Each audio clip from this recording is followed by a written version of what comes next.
Hello everybody, this is the Election Predictor, and welcome back to another video today. I will be doing a 2024 election prediction between Donald Trump and Joe Biden.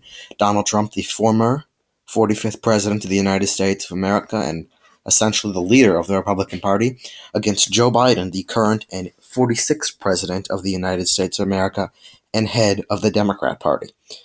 These two candidates faced off in 2020 and very likely could face off again come 2024. At this point in President Biden's candidacy, his approval rating is at a record low among all topics and all issues across the country, with less than a quarter of Americans approving of his job at the southern border, with less than a third of Americans approving of his job in foreign affairs and as commander-in-chief of the U.S. military, and less than half of Americans approving of his handling of the coronavirus. Donald Trump's approval still remains in the upper 30s, but slightly higher than President Biden's, or about on par with his. But as we see, as the election narrows up, the president usually tends to accumulate more votes than the incumbent, but Donald Trump also was able to do still fairly well in 2020 with a relatively low approval.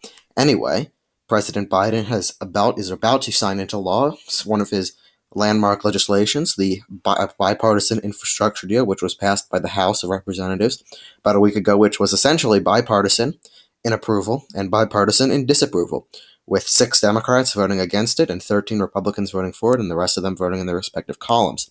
It did pass by a slight majority, and it will now go to President Biden's desk on Monday. This could help him. However, Democrats are now at an all-time low approval ratings across the country, which we saw from the incredibly close New Jersey governor race and the victory for the Republicans in Virginia with Glenn Youngkin now going on to replace Ralph Northam as the governor of Virginia come January. If you don't remember, Ralph Northam, obviously known for the scandal as to whether he dressed in blackface or a KKK member back in, I believe, 2018 or 2019. And Winsome Sears going on to become the lieutenant governor of Virginia, and Jason Mijares going on to become the first ever Hispanic Attorney General of the state of Virginia, all Republicans, sweeping all statewide elections. And they take back the Virginia House of Delegates. And over in New Jersey, you see Ed Durr defeating Steve Sweeney, the head of the New Jersey Senate, which is a Republican truck driver who spent just over $100 on his campaign, or his candidacy, going on to win that race. So major wins for Republicans. Republicans at the best position they have been in an incredibly long time, and Democrats the most vulnerable they have ever been in an incredibly long time. Most people do not think that Joe Biden, or not most people, but a significant growing number of people do not think that Joe Biden will run for president of the United States in 2024 due to his age and concerns about his mental health, which have been seen to have started to decline as he is approaching the age of 80. I believe he's 79 years old at the moment. Donald Trump, similar to Joe Biden, about a few years younger, 75 at the moment, however, does seem to have much more of a mental grasp of everything at the moment. Obviously, much is to come in 3 years, and we do not know what the state of these people will be then, but this will be judged based off of the moment, not based off of how I think America will be in 3 years. And with that, let's get right into the prediction. And right before I start, I want to mention, go over and subscribe to the YouTube channel. We have just surpassed 200 subscribers. So this is a bit of a 200 subscriber special video. So continue to subscribe. Let's get on to 300 and then on to 1,000. I don't know. But anyway, now let's get right into this prediction. We're going to start off with safe Democrat states. Safe Democrat states will remain the East Coast, as well as that little island of blue in the middle of America with Illinois, and a lot of those East Coastal states. 180 safe electoral votes for Joe Biden, and now for Donald Trump, we will fill in the safe states for him. Okay, now we go essentially through the middle of America as you start to see the outline of that little blue island of Illinois. Republicans get 125 safe electoral states. Now we move on to likely Democrat races. Colorado will be a likely Democrat race, as well as Maine's 1st congressional district. Those will be the only likely Democrat races in this prediction, given the not narrowing up, but I mean kind of a narrowing up of states like New Mexico and Virginia, as they have trended to the left over the last few elections. We have seen a bit of a pushback in those states, even in a state like New Mexico from 2020 and 2021 in Virginia. Likely Republican states will be Iowa, Ohio, and Maine's 2nd congressional district, not Nebraska 2nd. All of those states went to Trump by more than 5 points in 2020, and they will go again by more than 5 points. Donald Trump very, very popular in the Rust Belt, rural America, and among Hispanics, increasing that support, and black support, as we saw, and I went over a video right after the election of demographic support of Trump increasing among minority communities, Asians, Hispanics, black people, which could help save the Republican Party come this election. Texas, I do believe, will narrow up. Even the 2022 governor race is showing a narrowing up of polls with Greg Abbott, although I do think he'll win that eventually. He will win that governor race. But let's move on to lean Democrat races.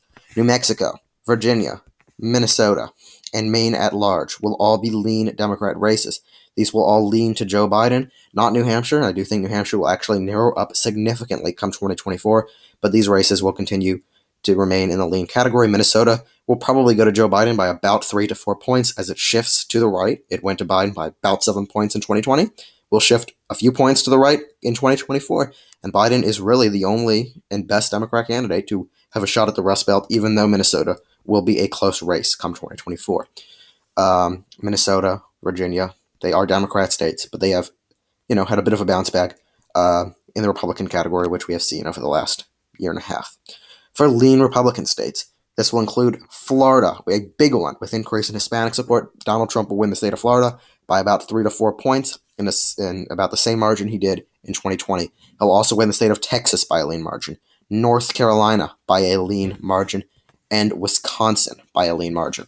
Wisconsin, Joe Biden has record low approval in the state of Wisconsin at the moment, and it is a state that has continued to trend to the right over the last few election cycles, and Donald Trump especially very, very popular. We've seen those subtracting of electoral votes in the Rust Belt in states, not Wisconsin, but Michigan and Pennsylvania, as black people and Hispanic people, not Hispanic, but black people and minority voters move to the South, which we saw in an increase in Texas and Florida. A lot of that is because of that, and which is why a lot of these states are slightly becoming more Republican. Donald Trump will end up winning the state of Wisconsin by a lean margin against Joe Biden. Now, for tilt Biden states. Now, I'm going to go back and forth with these, but a tilt Biden state will be the state of New Hampshire.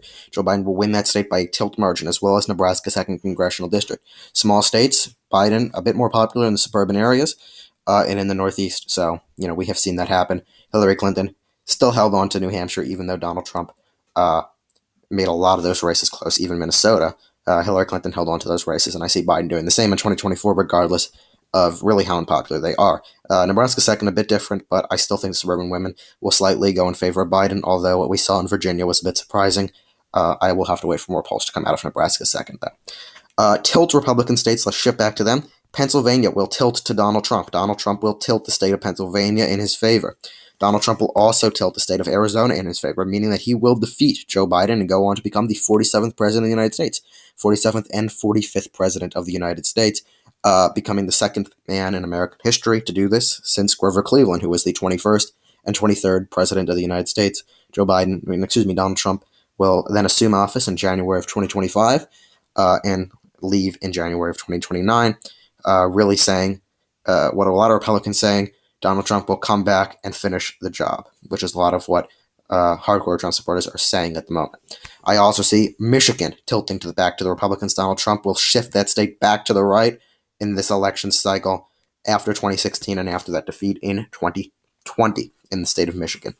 Now we have the final states. I see Joe Biden tilting the state of Georgia in his favor by an incredibly small margin, with Stacey Abrams campaigning there and with an increase in support among the citizens of the state of Georgia as it shifts to the left. I see Joe Biden slightly tilting that state back in his favor, but I see Donald Trump winning the state of Nevada with its 6 electoral votes as the Hispanics in that state shift more to the right. People especially with the issue in the United States economy at the moment, people in Carson City, Las Vegas coming out and voting for Trump or not voting at all, which will hurt Biden. Anyway, let's shift this entire map so you can take a look at the whole view of it and what the new map will look like for the Republicans and Democrats. The only major shifts at this moment compared to 2016 are the states of Nevada and Georgia, which have shifted in their respective columns, Georgia from Republican to Democrat and Nevada from Democrat to Republican. Anyway, Donald Trump will get 296 electoral votes, Joe Biden with 242. Donald Trump goes on to become the next president of the United States, serving until essentially the end of the 2020s. With that, I'd like to say thank you so much for watching this video. Make sure to go ahead and subscribe to the channel, get us to 250, 300, and on we go. And then comment below if you disagree with anything, and I will do my best to get back to you and to respond to you as I do with everybody. And make sure to like the video. I know that they removed the dislike button, which I do disagree with. I think that the dislike button is incredibly important on YouTube, and I may actually do a video on that because I do think it's a very interesting topic to talk about, but unfortunately, you can't see the dislikes, which actually does annoy me. But anyway, 296 to 242. Thank you guys so much for watching, and stay tuned for more videos. Have a great day.